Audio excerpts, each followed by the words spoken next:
चलिए next question देखते हैं। Force of 49 Newton acts on the x tangentially on the highest point of sphere solid of mass 20 kg kept on the rough horizontal plane.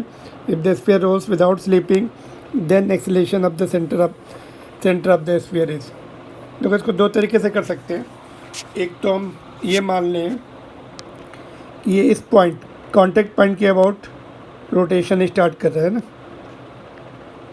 ऐसा instantaneous axis of rotation माने तो उससे कर सकते हैं। फार्मूला क्या लगेगा इसको देखो, टॉर्क का फार्मूला से हो जाएगा ये R perpendicular into F is equal to I alpha. I हमें कहाँ से लेना पड़ेगा, कांटेक्ट पॉइंट से। कांटेक्ट पॉइंट से प्योर रोटेशन मान के कर सकते हैं, तो वहीं से हमें टॉर्क भी लेना पड़ेगा। देखो टॉर्क कितना हो जाएगा, 2 रेडियस इंटू 49। कांटेक्ट पॉइंट से मोमेंट ऑफ इनर्शिया कितना होगा, मिड पॉइंट से कितना होगा, मिड पॉइंट से जो होगा 2/5 और पैरेलल एक्सिस थ्योरम से प्लस mr², तो 2/5 प्लस mr², तो 7/5 हो जाएगा।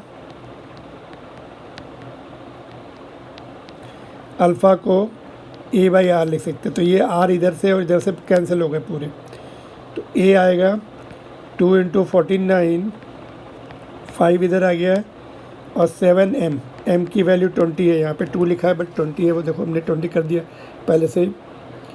तो ये हो जाएगा आपका देखो 7 और ये दोनों मिला के 0 हटा देंगे, 10 हो गए, तो 2 बचा नीचे। तो a is equal to 7/2 that is 3.5 metre per second square. तो एक मेथड तो ये हो गया। ऑप्शन नंबर कौन सा रहा, सी। दूसरा मेथड भी बता दूं, देखो दूसरा मेथड ऐसे हो सकता है। देखो यहाँ से देखिए, यहाँ पे फोर्स लगाया, जो प्रॉपर मेथड बोल सकते हैं उसको।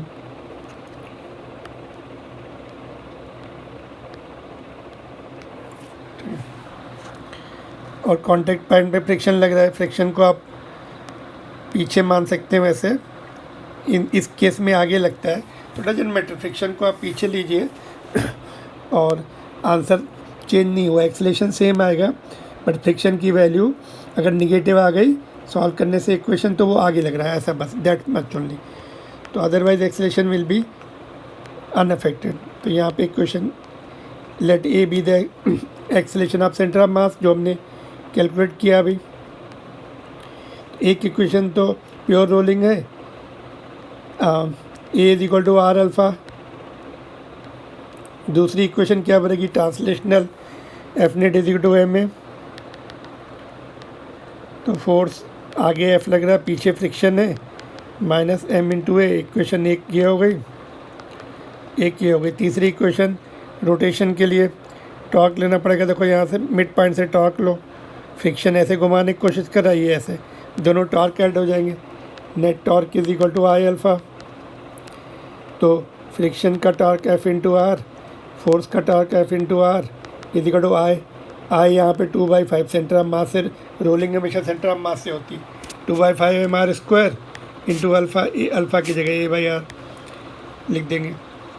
तो इक्वेशन नंबर 2 और 3 सॉल्व करने से सेम आंसर आ जाएगा। अभी आप खुद करके देख सकते हैं, 2 और 3 सॉल्व करके देखिए। तो हमने a की वैल्यू यहाँ पुट कर दी, अल्फ़ा की वैल्यू यहाँ पे, अल्फ़ा इज इक्वल टू, यहाँ से देखो alpha is equal to a/r आ जाएगा इस इक्वेशन से। इक्वेशन 1 से वो वैल्यू हमने यहाँ पे पुट कर दी। Now you can solve it. इस केस में आप देखेंगे एक्सेलेरेशन तो सेम आएगा, फ्रिक्शन माइनस में आएगा, इसका मतलब फ्रिक्शन आगे लग रहा होगा। माइनस का मतलब हमने पीछे लेके इक्वेशन सॉल्व की, तो प्लस आएगा तो पीछे लगेगा, माइनस आएगा तो अपोजिट लगेगा। That is what is the difference. तो you solve it and tell me, are you getting the answer? Yes, you will get it. Let me cross check, everything is all right. A is equal to R alpha, F net is equal to M A. दोनों force हमने यहाँ पे opposite दिखाया, mass into acceleration, torque net, दोनों torque एक ही direction में rotation produce कर रहे हैं। टाउ इज इक्वल टू, यहाँ पे मोमेंट ऑफ इनर्शिया देखो हमने 2/5 mrs कर लिया, रोलिंग हमेशा अपने सेंटर ऑफ मास से होती। और यहाँ पे हमने क्यों लिया था, बिकॉज हमने ऐसा मान लिया था यहाँ से ऊपर वाली इक्वेशन में, यहाँ से इंस्टेंटेनियस रोटेशन है वो, इस पॉइंट से रोटेट करने की टेंडेंसी है, तो इसलिए टॉर्क भी हमने नीचे वाले पॉइंट से लिया और मोमेंट ऑफ इनर्शिया भी नीचे वाले पॉइंट से 2y5mr² plus mr² parallel axis theorem से। Got it. चलिए नेक्स्ट क्वेश्चन पे चलते हैं। अभी वीडियो पसंद आ रहा है तो प्लीज़ लाइक इट,